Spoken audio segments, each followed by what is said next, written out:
আমরা যে ধানগুলো লাগিয়েছিলাম সেখানে আগাছা মুক্ত করার জন্য আমরা সিনজেন্টা কোম্পানির এই রিফিটটি আমরা প্রয়োগ করব। দেখুন, আমরা এই যে ধানগুলো আমরা পরে লাগিয়েছিলাম সেই ধানগুলোতে মূলত আমরা এই রিফিটটি প্রয়োগ করব সিনজেন্টা কোম্পানির, যাতে অতিরিক্ত আগাছা না হয়। এবং যে সামান্য আগাছাগুলো হবে সেগুলোর জন্য অল্প সহজে তুলে ফেলা যায়, সেই জন্য আমরা এই সিনজেন্টা কোম্পানির এই রিফিটটি প্রয়োগ করব। কিছু পরিমাণ ইউরিয়া সার নিয়ে ইউরিয়ার সাথে সাথে এই রিফিটটি মিক্সড করে আমরা ওই সেই জমিতে প্রয়োগ করব।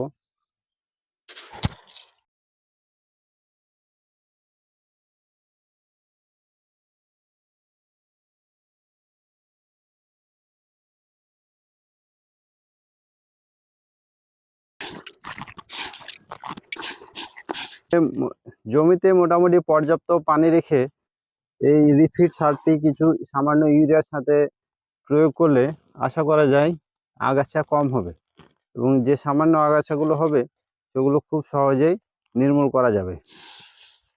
তো বন্ধুরা, আপনারা জমিকে আগাছা মুক্ত রাখতে এই পদ্ধতি অনুসরণ করতে পারেন।